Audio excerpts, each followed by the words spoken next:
होता है कि हे प्रभु आपकी जो इच्छा है आप वो करो। और दूसरी बात, निष्काम भाव से कर्म करो कि जो प्रभु आप अच्छा लगे वो आप करो, तो इससे आपको भगवान की भक्ति की, निष्काम भक्ति की प्राप्ति होती है। और हमारे जीवन में, सबके जीवन में युद्ध चलता है, सभी के जीवन में युद्ध चल रहा है। हम सब यहाँ पर बैठे हुए हैं, हम सब के जीवन में युद्ध है। कोई व्यापार के लिए युद्ध कर रहा है, वो सोचता है मेरा बिजनेस बहुत अच्छा चले। कोई नौकरी में पदोन्नति प्राप्त करने के लिए युद्ध कर रहा है, वो सोच रहा मेरी नौकरी में और अच्छा जो है स्थान मुझे मिले। कोई किसी के प्यार को पाने के लिए युद्ध कर रहा है कि हमारी चाहत का ये व्यक्ति या ये हमको मिले। कोई किसी की तृष्णा से युद्ध कर रहा है, कोई किसी की शत्रुता से युद्ध कर रहा है, और कोई अपने परिवार की सुख समृद्धि को प्राप्त करने के लिए युद्ध कर रहा है। हमारी माताएं बहनें अपने परिवार को सुख प्रदान करने के लिए, अपने बच्चों को सुख समृद्धि देने के लिए युद्ध कर रही है। मैं समाज का मार्गदर्शन प्रदान करने के लिए युद्ध कर रहा हूं। आप सब सच्चे गुरु को प्राप्त करने के लिए, वास्तविक संत को प्राप्त करने के लिए युद्ध कर रहे हैं। हम सब के जीवन में युद्ध है, महायुद्ध है, महाभारत है हम सब के जीवन में। और इस महाभारत का फैसला करने वाला कौन है? स्वयं भगवान श्री कृष्ण है। कौन है? स्वयं भगवान श्री कृष्ण है।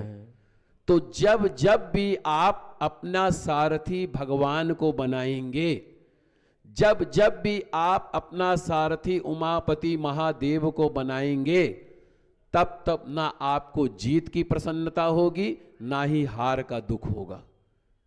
क्या?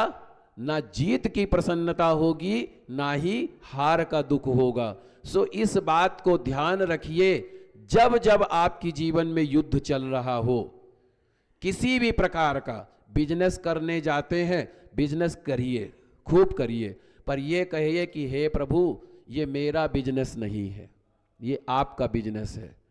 आप इच्छा जैसी हो आप चलाओ, खूब बढ़ाओ, मैं मेहनत कर रहा हूँ, मेहनत में यकीन। अच्छा, इसका अर्थ ये नहीं है आप जो है कर्म ना करो, भगवान के ऊपर छोड़ दो कि भगवान तो सब करने वाला है। तो भगवान करने वाले नहीं है, भगवान कराने वाले हैं। क्या? भगवान करने वाले नहीं है, भगवान कराने वाले हैं। भगवान कहते हैं तू चमत्कार में विश्वास मत रख, है जी। भगवान क्या कहते हैं? तू चमत्कार में विश्वास मत रख, तू कर्म में विश्वास रख। क्योंकि स्वयं नारायण ने भी कर्म किया है, इसीलिए कहा गया कर्मण्येवाधिकारस्ते मा फलेषु कदाचन। कर्म करना तेरा अधिकार है, तेरा कर्म करना अधिकार है। अब उस कर्म का परिणाम देने का मेरा अधिकार है। तूने साल भर बहुत मेहनत से पढ़ाई की है, मैं तुझको 0 दे दूंगा, फेल कर दूंगा। या तूने पढ़ाई की है, मैं तुझे पास कर दूंगा, प्रथम उत्तीर्ण कर दूंगा। ये भगवान स्वयं कहते हैं। फेल होना, पास होना तेरे भाग्य में नहीं है। क्या? फेल होना, पास होना तेरे भाग्य में नहीं है। तेरे भाग्य में क्या है? सिर्फ कर्म करना।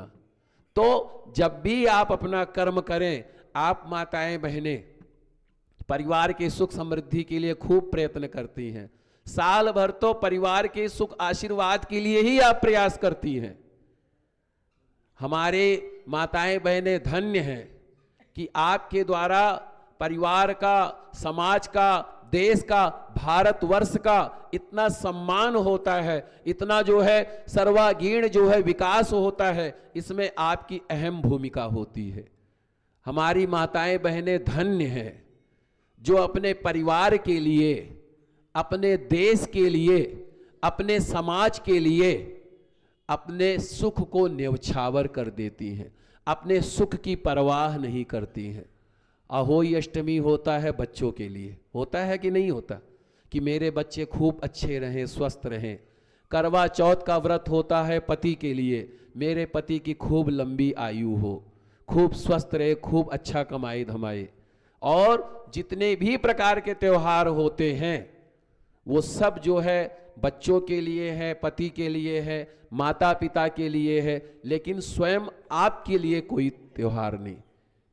आप बताइए, क्या हमारी माताओं बहनों के लिए कोई एक ऐसा त्योहार हो जो स्वयं उनके लिए हो, उनकी सुख समृद्धि, वो दूसरों के सुख की कामना करती हैं?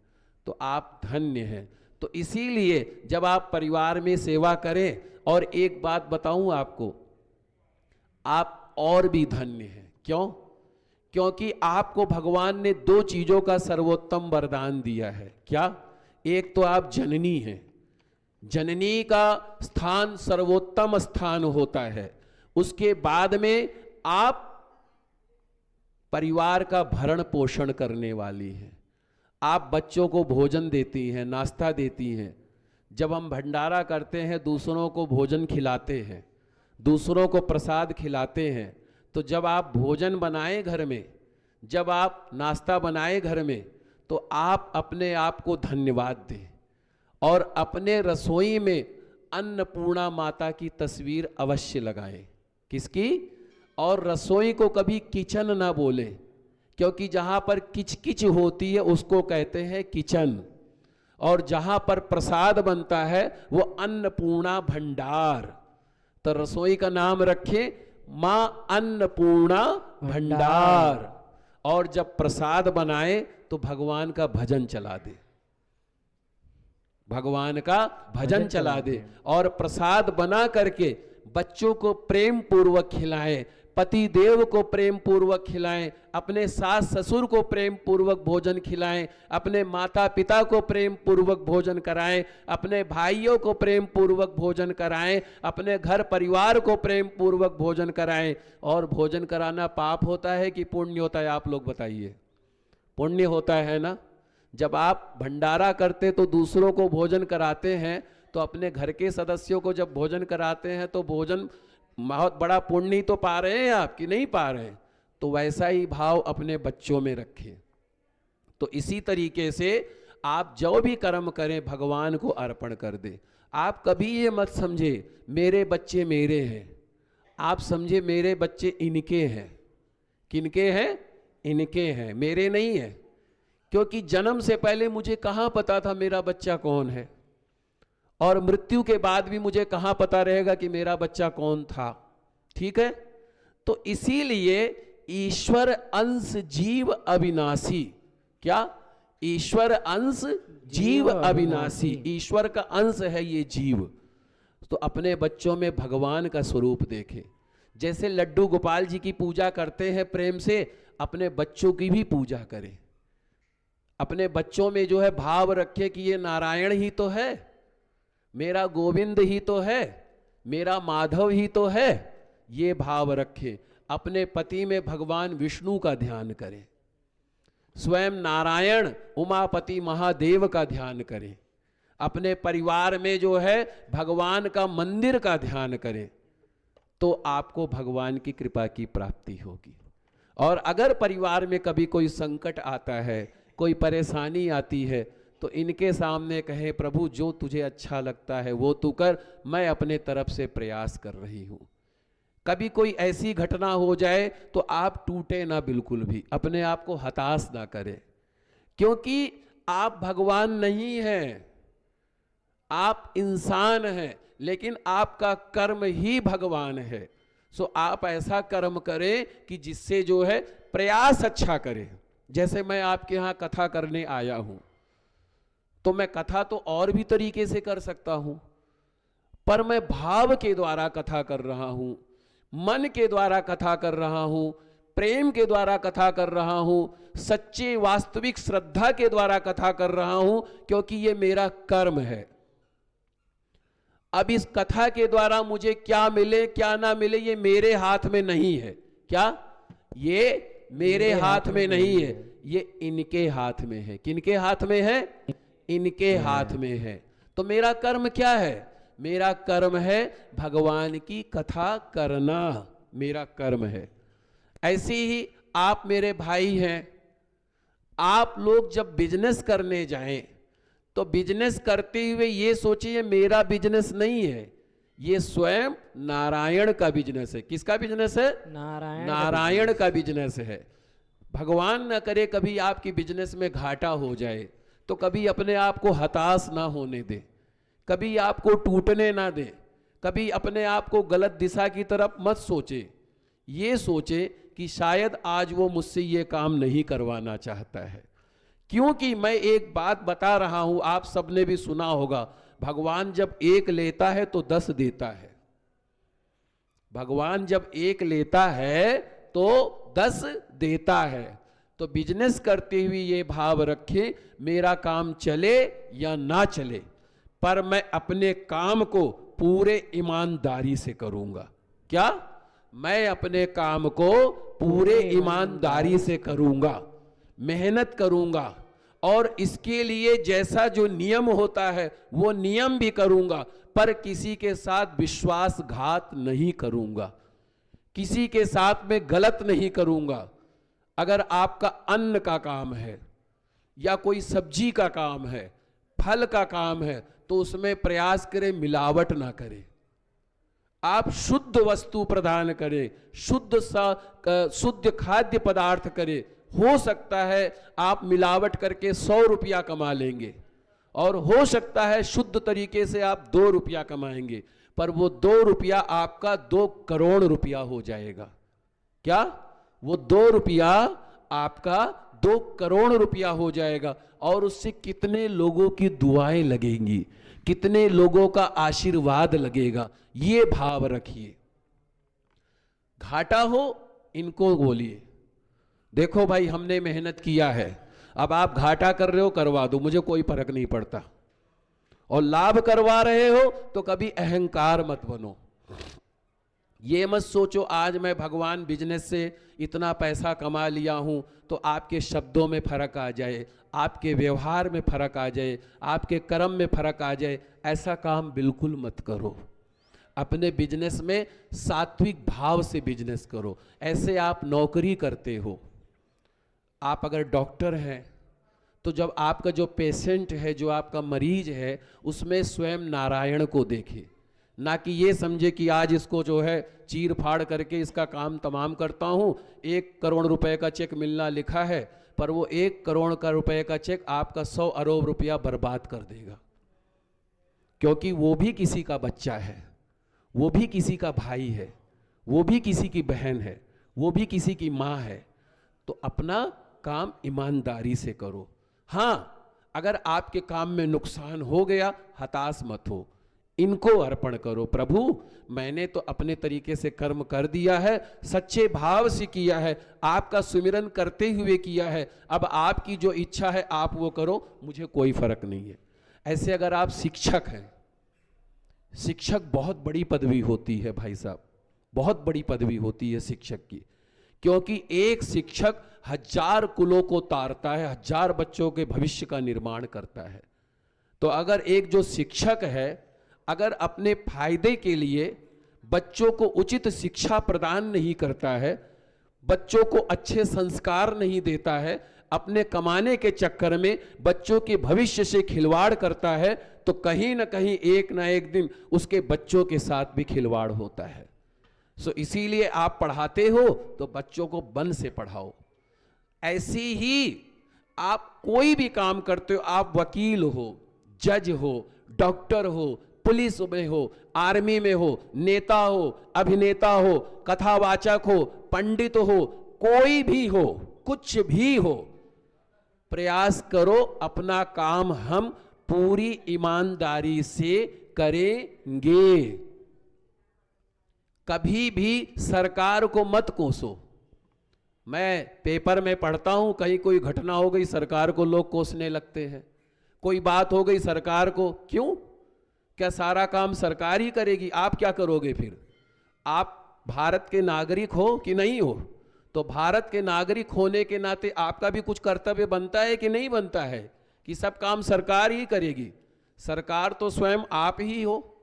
तो आप अपने भविष्य का निर्माण स्वयं करो, अपने द्वारा ऐसा मार्गदर्शन प्रदान करो, समाज आपसे प्रेरणा ले, समाज आपके बताए हुए रास्ते पर चल करके अपना जो है उत्थान करे। सो कोई भी कर्म करो, कुछ भी करो, चाहे नौकरी कर रहे हो, चाहे बिजनेस कर रहे हो, ये भाइयों के लिए कह रहा हूं स्पेशली, इस बात को मन में रखिएगा। तो प्रयास कीजिएगा, अपना काम ईमानदारी से कीजिएगा। आज हमारे विश्व में, हमारे भारत में आज से अरबों खरबों वर्ष पहले और अरबों खरबों वर्ष के बाद में भी, आज वर्तमान समय में भी जितने भी प्रकार के संकट हैं, जितने भी प्रकार के कष्ट हैं, जितने भी प्रकार की परेशानियां हैं, वो सिर्फ और सिर्फ अपना काम ईमानदारी ना करने की वजह से है। क्योंकि अगर किसी को पदवी मिल गई तो सोचता मैं पदवी का पूरा फायदा उठाऊं, अगर किसी को नाम हो गया तो वो अहंकार में चूर हो जाता है, अगर किसी को विद्या प्राप्त हो गई विद्या में चूर हो जाता है, अगर किसी को धन मिल गया धन में चूर हो जाता है। सो ऐसा काम करो कि जो कुछ भी भगवान ने दिया है उसके मालिक आप मत बनो, इसलिए क्योंकि आप मालिक नहीं हो। इस बात को लिख लो, आप मालिक नहीं हो, मालिक तो सिर्फ और सिर्फ ये है। मालिक तो मैं भी नहीं हूं, मेरे मालिक भी ये बैठे हुए हैं। श्री रामचंद्र कृपालु भजमन हरण भव भय दारुणम नव कंज लोचन कंज मुख कंदर्प पर कंजारुणम। मालिक तो ये है। कृष्णाय वासुदेवाय हरे परमात्मने प्रणत क्लेश नाशाय गोविंदाय नमो नमः। मैं तो एक तुच्छ जीव हूं, मैं तो हार्ड मांस का पुतला हूं, मेरे अंदर कुछ भी नहीं है, मैं सिर्फ एक भगवान का अंश हूं। तो यही चीज आप समझो, आप मुसाफिर हो, आप मुसाफिर हो, मालिक सिर्फ ये है। तो जब भी अपना कोई काम काज करो, प्रयास करो दूसरों को बतलाने से पहले स्वयं में वो चीज करो। मुझे पता है ईमानदारी का रास्ता खतरनाक होता है, मुझे पता है ईमानदारी के रास्ते में बड़ी अड़चनें आती हैं, मुझे पता है ईमानदारी के रास्ते में जो है बड़ी रुकावटें आती हैं, और ईमानदारी से कोई अपना पेट भी नहीं पाल सकता, मुझे पता है, मैं जानता हूं। लेकिन ये भाव रखो कि जो आप दूसरों के लिए कर रहे हो वही स्वयं आपको रिटर्न मिल रहा है। और प्रयास ऐसा करो, कभी किसी का फायदा मत उठाओ, कभी किसी का फायदा मत उठाओ। कोरोना काल का भी समय मैंने देख लिया, इतने से ही समय में सब कुछ देखने का हम सबको मौका मिल गया। कोरोना काल में देखा, जब किसी की मृत्यु हो गई तो किसी की मृत्यु से किसी का कोई लेना देना नहीं, लोग अपना जेब भरने में लगे हुए थे। पर कुछ ऐसे भी लोग थे जो निष्काम भाव से सेवा भी दे रहे थे। सो ऐसा भाव रखो कि अपने काम को ईमानदारी से करने का प्रयास करो, और कहने से पहले स्वयं पालन करो। कम से कम साल 2 सालों तक अपना काम ईमानदारी से करो। आप देखना भगवान आपकी बिजनेस को इतना अच्छा करेंगे जो आप सोच भी नहीं सकते हैं। क्योंकि सच्चे व्यक्ति का, सच्चे भक्त का, सच्चे आचरण वाले व्यक्ति को भले कष्ट की प्राप्ति हो, पर एक ना एक दिन उसको अभूतपूर्व सफलता की प्राप्ति होती है, एक ना एक दिन उसको प्रसिद्धि की प्राप्ति होती है, एक ना एक दिन उसको ऐश्वर्य की प्राप्ति होती है। जो सत्य की राह पर चलता है, जो ईमानदारी की राह पर चलता है। सो अपना काम कैसे करो? ईमानदारी से करो, भगवान को अर्पण कर दो। ऐसे हमारे कुछ बच्चे हैं, शायद बच्चे अभी कम हैं, तो जो बच्चे हमारे परीक्षा दे रहे हैं, अभी परीक्षा भी आने वाली है ना मार्च में, है ना, मार्च में पेपर आने वाला है, बच्चों का आने वाला है।